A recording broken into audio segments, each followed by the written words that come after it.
She kept her head down for months.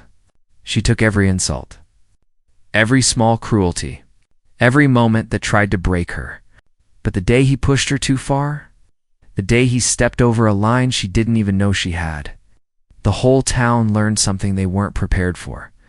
Maya Brooks wasn't alone. Her father had just become the police chief of River Valley, and he wasn't the kind of man who ignored injustice.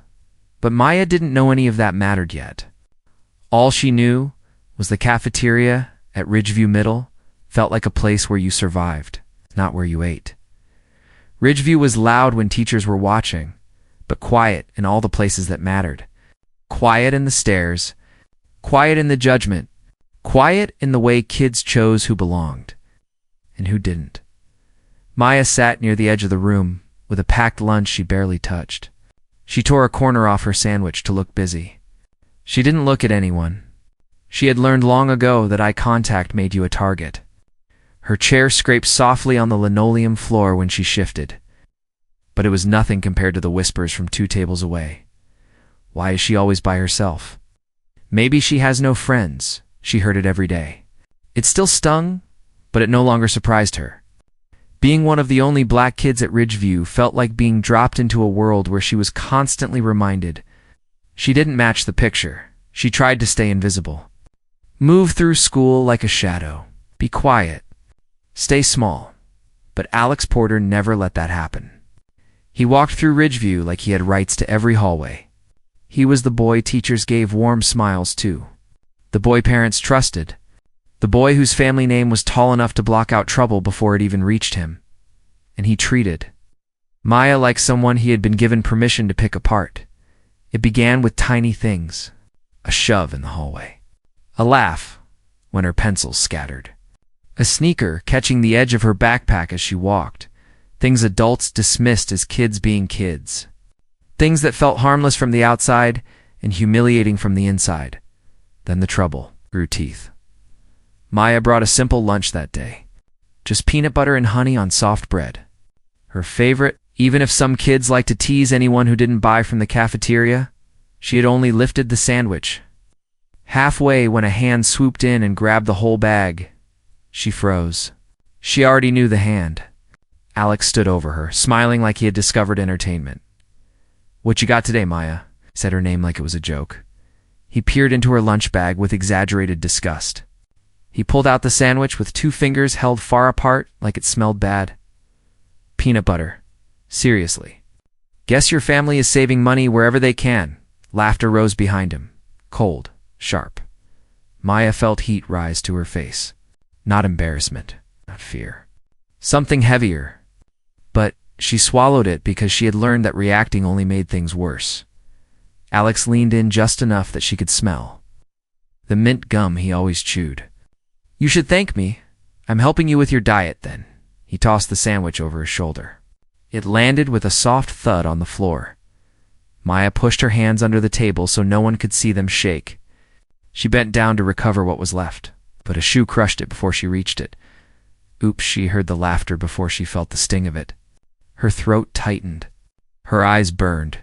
She stood. She didn't say a word. She walked out of the cafeteria, past all the tables that turned their heads to watch her. Not one person stopped her. Not one person said anything. She made it to the girls' bathroom, locked herself inside a stall, and let the cold of the metal partition steady her breathing. She had learned how to disappear at school. She had never learned how to stop hurting. She waited until the bell rang. Waited until the halls were full again. Then slipped out and pretended the day had never happened. That was her routine. Survive today. Forget tonight. Repeat tomorrow. But tomorrow wasn't going to follow her routine. Tomorrow was going to break the pattern. Tomorrow she was going to snap in a way she didn't see coming. And Alex was going to push her into it. That afternoon when Maya walked in the front door, the house was warm with the smell of dinner and the sound of her father sorting through boxes from their recent move. But she wasn't thinking about food or family. She slipped into her room. She didn't slam the door. She never slammed anything. Staying quiet had become a language she understood. Her father's voice rumbled from the hallway.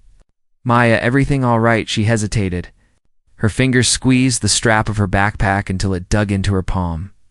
"Yeah, just tired." He paused, then sighed softly. "Dinner's in an hour." She listened to his footsteps fade before letting out the breath she had been holding. He had enough on his plate. A new town. A new department to fix. A mess left behind by the last chief.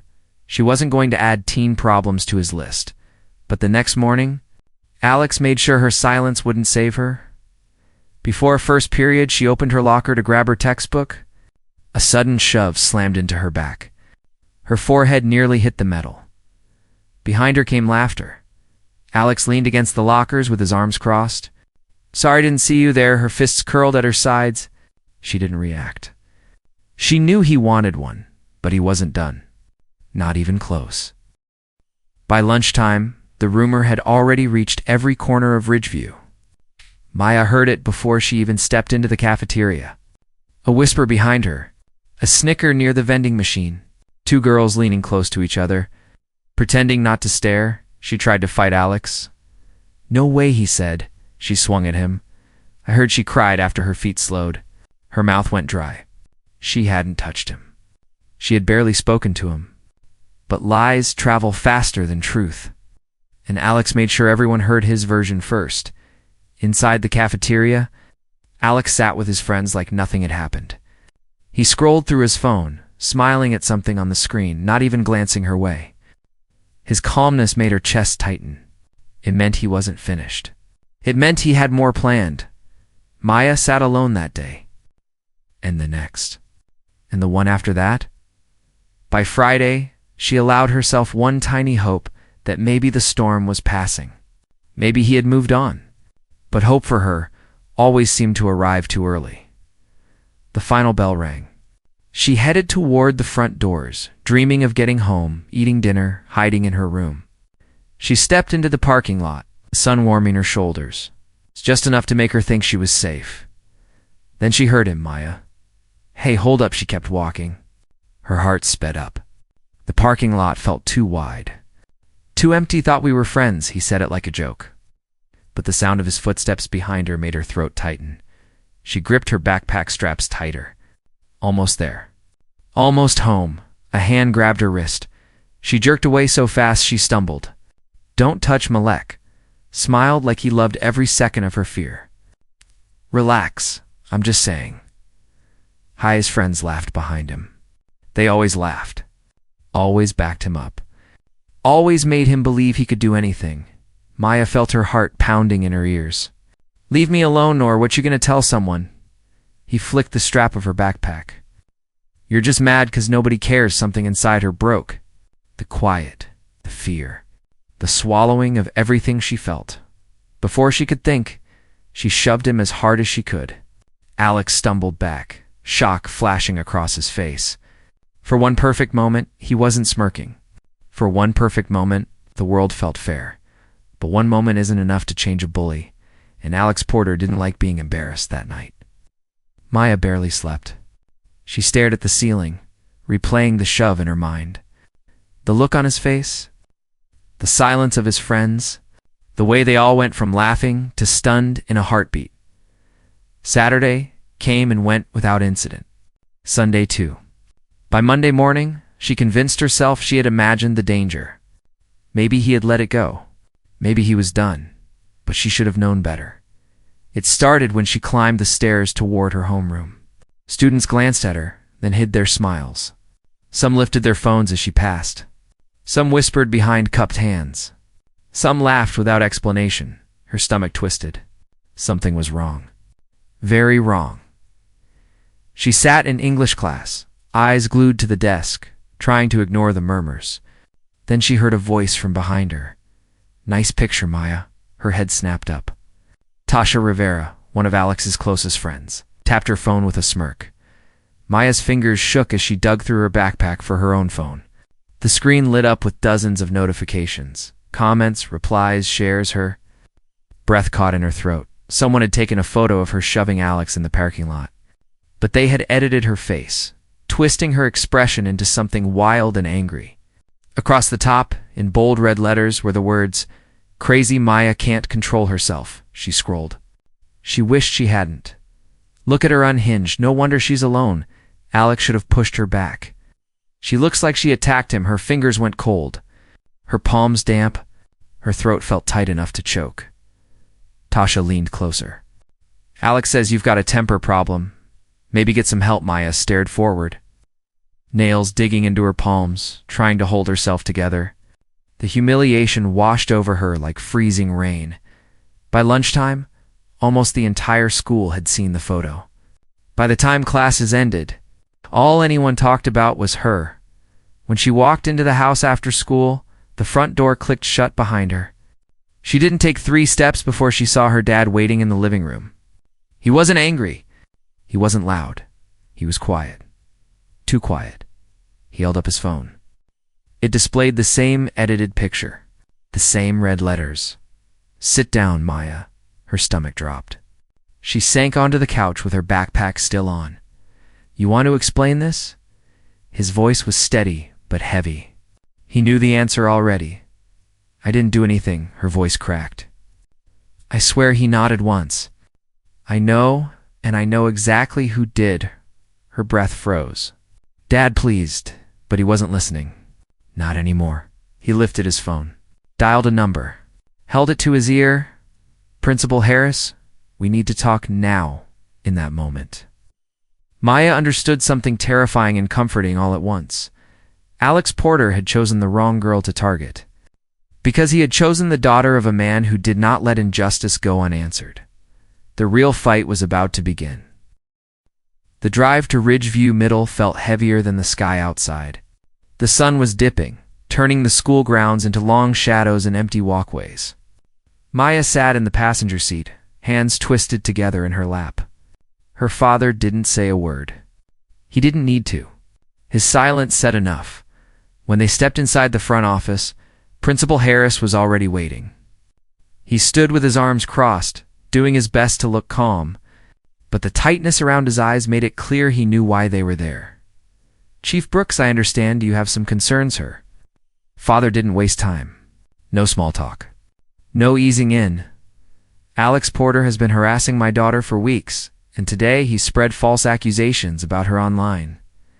Pulled up the photo on his phone and held it out. This is what I want gone today. The principal shifted. Well, let's not jump to conclusions, kids. Sometimes exaggerate. We don't want to punish a student for her. Father stepped closer. The air between them seemed to tighten. Do you know what my job is? I enforce the law, and what Alex did falls under cyber harassment. And what you're doing right now. Ignoring it is even worse. Principal Harris swallowed hard. His confidence cracked. I'll speak with the Porters again. You'll do more than speak. You'll act. Before the principal could respond, the office door opened. Alex walked in with his parents right behind him. His father, Mark Porter, entered first. Tall, sharp suit. Expensive watch. The kind of man who ran town events and bragged about charity work while avoiding real responsibility. His mother followed with a tight smile that didn't touch her eyes. Alex trailed after them, hands in his pockets, trying to look unbothered but failing miserably. Mark stepped forward with false warmth. Chief Brooks, I wish we were meeting under better circumstances. Her father didn't return the smile. Your son made these circumstances? Lix's mother folded her arms. Come on there, kids. They shove, they tease. This is being blown out of. If my daughter had done this to your son, would we be standing here? Would you already have a lawyer? Her words died in her throat. Mark's jaw tightened. Now look, Alex didn't mean anything. It was a joke. Her father's voice stayed steady. You call public humiliation a joke? Alex finally spoke, his voice small but stubborn. I didn't make the picture. Someone else sent it to me. Her father didn't even blink. But you shared it, and you knew exactly what you were doing. Alex shrank a little. His eyes darted to his parents, seeking help. None came. Principal Harris cleared his throat. Given the situation, Alex will be suspended effective immediately. The room froze. Mrs. Porter gasped. Suspended for this? You can't be serious. Mark stepped forward. Do you know who I am? Her father didn't move an inch. Do you know who I am? The silence that followed felt like the whole building was holding its breath. Mark's lips pressed into a thin line. "This isn't Overwire, right?" "It's not." Talix's eyes widened. He wasn't smirking anymore.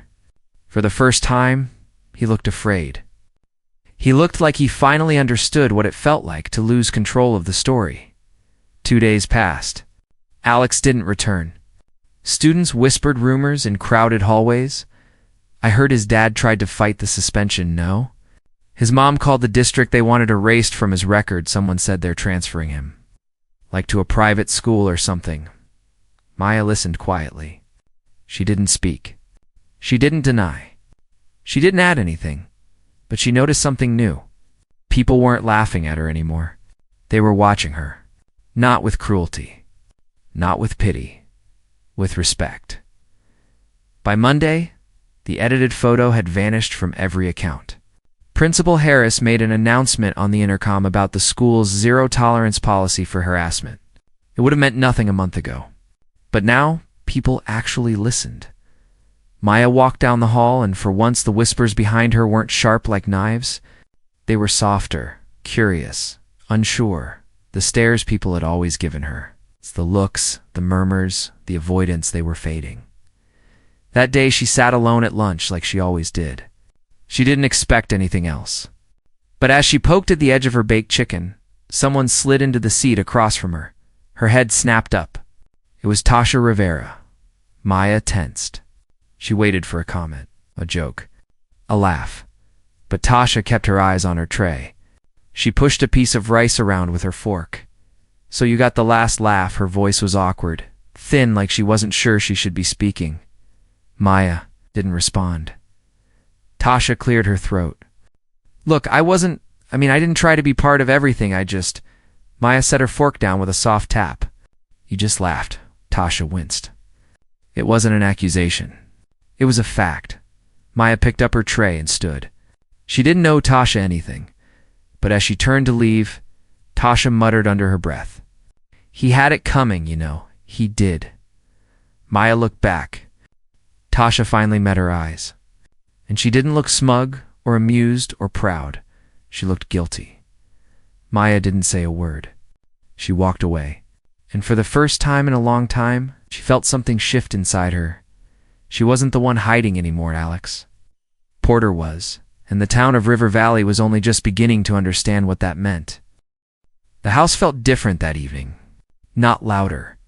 Not busier, just calmer in a way Maya couldn't quite explain. She sat at the kitchen table while her father poured himself a cup of coffee, the steam rising in slow curls between them. "How's school?" he asked it, like he was asking about the weather. Casual and steady. Maya shrugged. "Better." He raised an eyebrow. "Just better." She almost smiled. "Better than it was last week." Kay's soft breath of amusement escaped him. "That's something." He sat down across from her, his coffee warming his hands. For a long moment, he didn't say anything else. He just watched her the way a parent does when they're trying to figure out if their child is really okay, or just pretending to be. Then he spoke. "I'm proud of you." Maya blinked. "What for?" "I didn't do anything," he set his mug down. "You stood up for yourself?" She stared at the wood grain of the table. She traced a scratch with her fingertip. "I shouldn't have had two." His voice softened. "No, you shouldn't have." She swallowed, her throat tight. "What happens to Alex now?" Her father leaned back in his chair. "That's up to him." She frowned. "I don't understand." He studied her for a moment. "Actions have consequences. He's learning that whether he changes or not, that part isn't yours too." Carrie Maya thought about that. About all the days she had walked through school terrified of what Alex might do next. About all the time she had stayed silent because silence felt safer. About how untouchable he had always seemed. Untouchable until he wasn't. And something inside her finally settled. The rest of the week passed faster than she expected. Alex never showed up. He vanished from Ridgeview as if he had never existed. By Friday, people whispered different things now. His family pulled him out. "I heard he's going to some academy." "No, his dad put him in a boarding school out of state. They're hiding him." Maya didn't react. She didn't need to. His absence spoke louder than anything she could ever say. But just because he was gone didn't mean things instantly felt normal. The damage didn't disappear overnight. The months of humiliation didn't just fade. Some kids still stared. Some still whispered. Some still didn't know whether to pretend nothing had happened or acknowledge everything had. But Maya wasn't waiting for them to figure it out. She raised her hand in class. She answered questions instead of shrinking in her chair. She met people's eyes in the hallway. And slowly, the cracks in her isolation began to let light through. On Friday, a girl from her math class sat beside her at lunch. She didn't ask permission. She just sat. Maya didn't push her away. The next day, someone asked if she wanted to be part of their project group instead of waiting to be assigned. She nodded. On Monday, a quiet boy from her English class walked past her locker. He adjusted his backpack strap and muttered just loud enough for her to hear. What he did was messed up. Maya turned. What he didn't look at her. If I had known it was that bad, I would have. He stopped himself, shaking his head. Doesn't matter, but it did matter. It mattered more than he knew. That evening, Maya curled up on the couch with a book while her father read the newspaper beside her. The television murmured quietly in the background. Odd. But neither of them paid attention to it. After a while, her father folded the newspaper and rested it on the table. You know, she looked up. Yahi shifted in his seat. I had my own Alex when I was your age. She blinked. Really? He nodded slowly. Didn't have social media back then, but the game was the same. His voice took on a distant note, like he was replaying an old memory he rarely touched. There's always someone who thinks they can get away with it. Maya hesitated. What did you do? He exhaled, long and steady.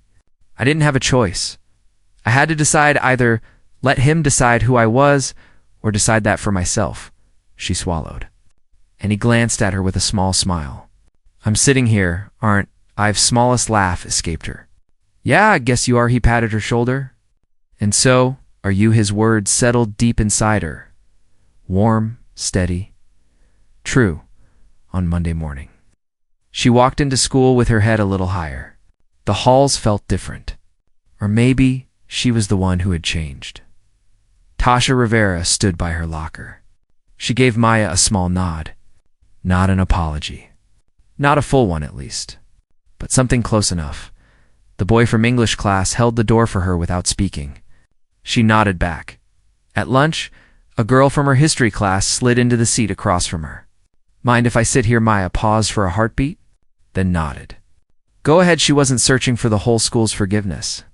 She wasn't collecting apologies. She didn't need to. She had already won. Not because Alex was gone. Not because the rumors had stopped. Not because the picture had been taken down. She won because she wasn't silent anymore. Because she wasn't letting anyone decide who she was. Because the next time someone like Alex tried something like this, she wouldn't face it alone, and everyone knew it. The story should have ended there. But life has a way of testing people even after they think the worst is over. And for Maya Brooks, another turning point was waiting just around the corner, quiet, unexpected and strong enough to change the way she saw herself forever. The first real test came sooner than anyone expected. It happened on a Tuesday morning, one of those quiet mornings when nothing feels dangerous and everything seems ordinary.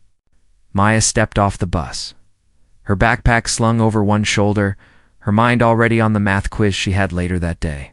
Students poured toward the school doors in a steady stream. Nothing unusual. Nothing alarming. But as she walked through the courtyard, she noticed a group of 7th graders standing in a tight circle near the flagpole. They weren't talking. They weren't laughing. They were watching something. Maya might have kept walking if she hadn't heard the sound. A sharp gasp. A small cry. Not loud, but panicked. Her steps slowed. Her heartbeat picked up. Something inside her stirred. Something she hadn't felt before, the whole thing with Alex. Something that didn't allow her to walk away anymore. She pushed through the group. No one moved at first. Then someone stepped aside, almost startled to see her. In the middle of the circle, a small boy sat on the ground, clutching his backpack to his chest like a shield. A bigger kid stood over him, arms folded, smirking with the same expression Maya had seen too many times on Alex's face. A mean confidence. a belief that he owned the moment and no one would dare stop him. The boy on the ground whispered, "Please stop," but the bigger kid kicked at his shoe. "Get up," I said. "Get up." Maya felt her chest tighten. The memory of being shoved, mocked, laughed at, echoed in the back of her mind. For a second she almost froze. But then she took a breath. A steady, grounding breath. Enough her voice wasn't loud, but it cut through the crowd like a blade. The bigger kid looked up. His smirk faltered. "What?" I said. "Enough." She stepped forward. Not shaky. Not scared. The crowd murmured. They recognized her. They remembered everything that had happened. They knew she wasn't someone who would stay quiet anymore. The older boy scoffed. "Why do you care? This isn't your business." Maya's voice stayed calm. "It wasn't anyone's business when it was me either that didn't make it right." He rolled his eyes. "Back off." "No." The word landed heavier than she expected. He blinked. She didn't move. She didn't shout. She didn't threaten. She just stood there, refusing to look away, refusing to shrink, refusing to give him the power he wanted. After a long moment, the boy muttered something under his breath and stepped back. "Whatever, this kid's not worth it anyway." He shoved his hands into his pockets and walked off. The circle of students slowly broke apart. The younger boy looked up at Maya with eyes full of fear and confusion. "Are you okay?" she asked softly. He nodded, though his voice shook when he answered. "Thank you," she offered a small smile. "Let's get you to class." They walked together. Other students watched them go. Some whispered, some nodded, but none of them laughed. When Maya reached her locker, she saw someone waiting nearby. Tasha again. Except this time she didn't look guilty. She looked thoughtful. "I saw what you did." Her voice was quiet. A good quiet. Maya closed her locker and faced her. "Yeah." Tasha shifted awkwardly. "You know, people talk, they say, 'You're different now.'" Maya raised an eyebrow. "Is that bad?" Tasha shook her head. "No, it's not. It's kind of brave." The word hit Maya harder than she expected. Not because of who said it, but because it felt true. By lunchtime, the story had already spread around school. Not the picture. Not the rumors. Not Alex. This time, it was something else. Something stronger. Maya stood up for a 7th grader. She made that bully back off. She didn't even yell. She just stared him down. Kids she barely knew gave her small nods in the hallway. Not pity. Not fear. Respect. Later that evening, Maya sat on the porch steps outside her house as the sky shifted from gold to purple. Her father stepped out holding 2 mugs of hot chocolate, one for each of them. He handed her one and sat beside her. He didn't say anything at first. He didn't have to. She knew he'd heard about what happened. News traveled fast in River Valley, especially when someone with a badge was involved. Finally he spoke. "So you stepped in today?" Maya stared at her mug. "Yeah." He nodded slowly, pride shining through the quiet. How'd it feel? She thought about it. Not about the fear or the risk or the stares, but about the steady breath she took and the way her voice didn't shake and how right it felt to finally stand tall. It felt good, her father smiled. "That's because you remembered something important. You remembered who you are." She leaned her shoulder against him. For the first time in a long time, she felt light. Not because everything was perfect, but because she wasn't hiding anymore. The world could be unfair, people could be cruel, rumors could spread, things could break. But she had learned something powerful. Silence doesn't protect you. Standing up for yourself does. Standing up for someone else does even more. Maya Brooks wasn't invisible. She wasn't defenseless. And she wasn't done growing. What Alex tried to bring out in her wasn't anger. It wasn't weakness. It wasn't fear. It was strength. A strength she didn't know she had until the moment she finally needed it. And from that day on, River Valley Middle learned something they wouldn't forget. Maya Brooks wasn't someone you broke. She was someone who rose.